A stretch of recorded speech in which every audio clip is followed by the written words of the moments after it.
مجبور انسان کو، بے کس انسان کو، حتیٰ کسی حیوان کو بھی بہترین غذا کھلائیے اور پھر اس کی جزا لے جائیے۔ حضرت آیت اللہ العظمی شفتی رحمۃ اللہ علیہ بہت بڑی ہستی ہیں، مرجع ہیں مکتب تشیع کے، ایران کے رہنے والے ہیں۔ ایران کا ایک شہر ہے گیلان کا ایک چھوٹا سا قصبہ ہے یا گاؤں کہہ لیا جائے، جس جگہ کے یہ رہنے والے ہیں۔ واقعہ سنیے گا، کسی حیوان کو، کسی جانور کو بھی اگر انسان غذا کھلائے تو اس کا اجر کیا ہے۔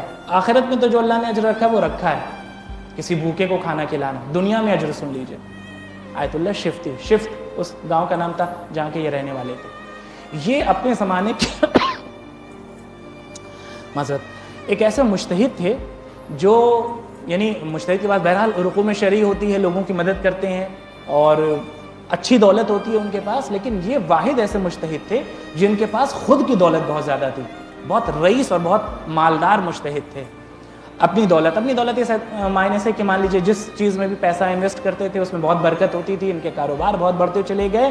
اور انہوں نے اصفہان میں مسجد بھی آج موجود ہے، مسجد انہوں نے ایک بنائی تھی مسجد سید نام سے، بہت روحانیت ہے اس مسجد کے اندر، بہت روحانیت ہے۔ وہاں کے لوگوں نے، علماء نے باقاعدہ ذکر کیا ہے، وہاں لوگ نماز پڑھتے ہیں، بڑی مشہور مسجد ہے۔ اس مسجد کے بنانے والے بھی آیت اللہ شفتی ہیں۔ کہتے ہیں کہ یہ حالت ہوتی تھی کہ جس طرح سے رات میں آپ نے عرفہ کے بارے میں سنا ہوگا کہ عبادت کرتے کرتے تقریباً مجنون والی حالت ہو جاتی تھی، کیفیت ہو جاتی تھی، ویسی ان کی حالت ہو جاتی تھی، کھو جاتے تھے ذکر خدا میں، کھو جاتے تھے ذکر پروردگار میں۔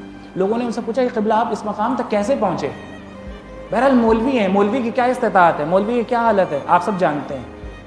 مجتہد بظاہر اس کے پاس رقوم شرعی ہے، ورنہ خود اس کی کیا حالت ہے۔ آپ نے سستانی صاحب کا مکان دیکھ لیا جب وہ پوپ آیا تھا، تو اب سمجھ جائیے آپ، اس عظیم ہستی سے بڑی کوئی ہستی ہے اس وقت روئے زمین پہ؟ ہمارے لیے کوئی نہیں ہے۔ رہبر معظم کا مکان دیکھا ہے آپ نے؟ جا کے دیکھ لیجئے گا، انٹرنیٹ پہ بھی مل جائے گا آپ کو، دیکھیے گا ذرا تصویر کیسے رہتے ہیں ہمارے مجتہد۔ ان کے پاس بڑی دولت تھی، بڑا پیسہ تھا، تو لوگوں نے ان سے سوال کیا کہ آپ کیسے پہنچے اس مقام تک؟ جملہ سنیے گا، انہوں نے فرمایا کہ مجھے اس مقام تک پہنچایا ہے بعرض معذرت ایک کتے کی دعا نے۔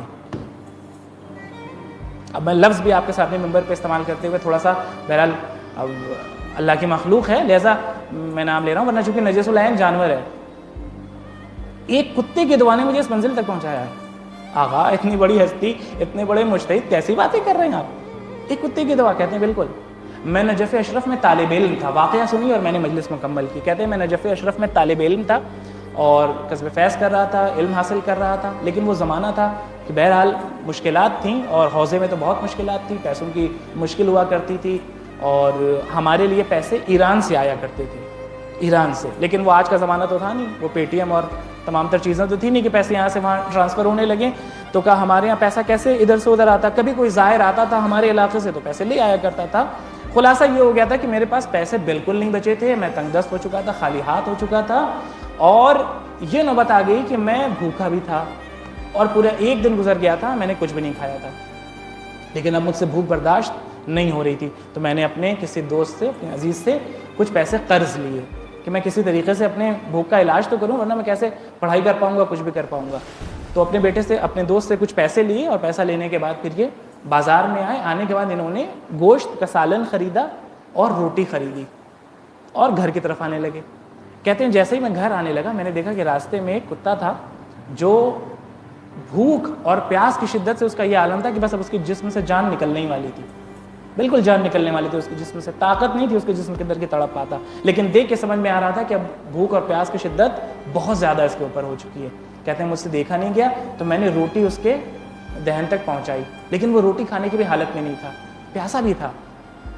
بہرحال اس کو یوں کہہ لیا جائے کوئی لیکوڈ چیز بھی چاہیے تھی، تو بس کہتے ہیں کہ بس میں نے کیا کیا کہ میں نے وہ سالن اٹھایا، روٹی اٹھائی اور اس میں تر کر کے میں نے اس جانور کو کھلانا شروع کر دیا۔